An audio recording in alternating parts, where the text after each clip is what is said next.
Have you ever had difficulty making pancakes, either burning them, making them too doughy, or just not having enough flavor at all?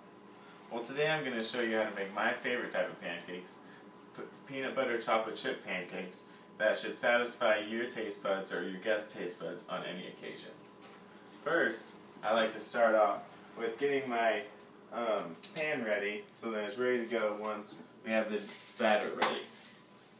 I like to spray it with Pam. A little bit less fat than going with canola oil. Next, I like to take half a banana and use a plate and a fork and smash up my banana. You want to get it really smashed up.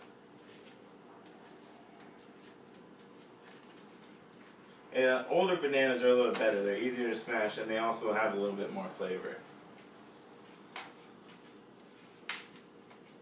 Get it real nice and smashed up. Next, we're going to take, well, the recipe usually calls for on this, it calls for 1 cup of mix to a 2/3 cup of water. But I'm just going to cut that in half for the demonstration. So we're going to do a 1/3 cup of water and a 1/2 cup of mix. I like to pour it just into the mixing cup. That way it's easier to pour into the pan later on. So you'll mix that up really good and nice.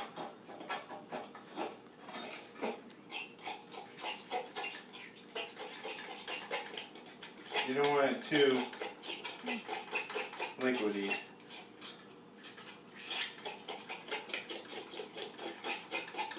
Once you have that all mixed up, we're going to take our smashed bananas and we're just going to add those straight into them.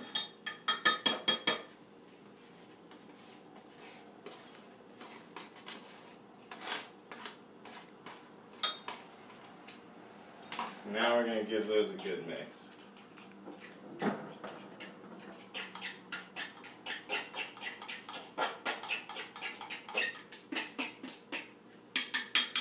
So now that we have our bananas in our batter, we're going to head over here.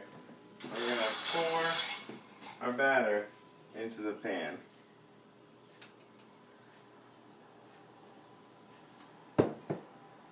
Now we're going to take our chocolate chips and sprinkle them on top.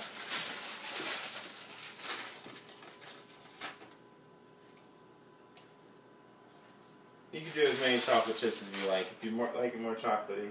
I'm not too much into the chocolate. I like just enough for the flavor. And this is a good time to get our toppings out.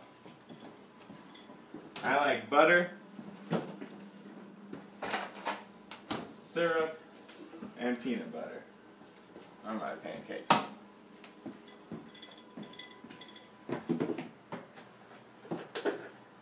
Open up your toppings. And now we're going to wait for our pancake to cook. We're going to be cooking on medium-high heat, and we're waiting for it to either be brown on the bottom or for bubbles to form on the top to start seeing them form. And this usually takes about 1 to 2 minutes on each side.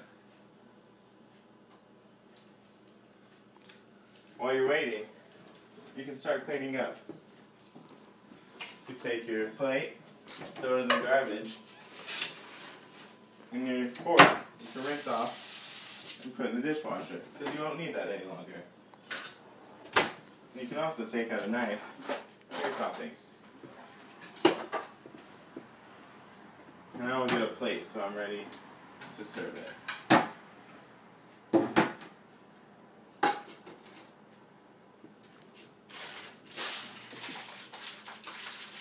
This is one of my favorite breakfasts because it's not too sweet because the banana, it makes it seem somewhat healthy, and it really reminds me of my grandma because she'd always make me banana pancakes. So it's really good.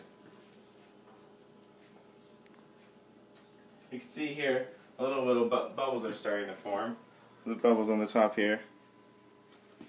But I'm sure that it's not quite ready yet on the bottom. As you can see, it's still pretty liquidy. We're just going to let it go a little bit longer. The first side takes a little bit longer than the second.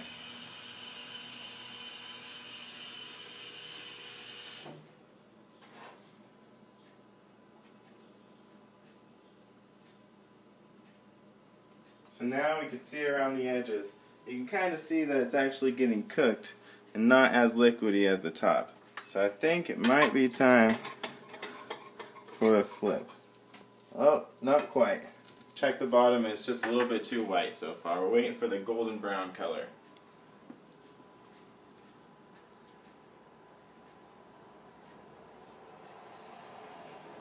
My grandma would definitely be disappointed in me using this already mixed recipe. She would not think that was okay.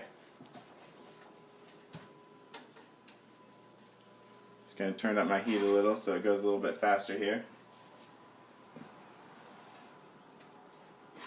You want to make sure your pan is always centered on your burner so you get evenly heat distribution.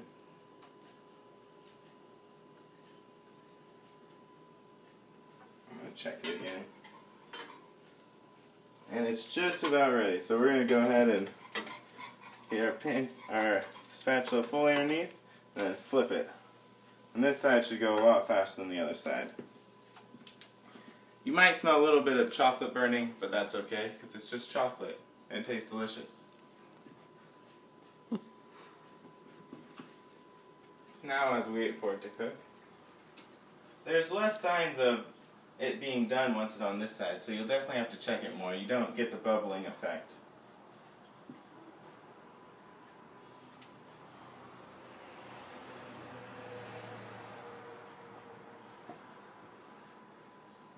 It's really nice if you have a large skillet. Some people have one that they can put on the counter. Then you can make many at once for your family.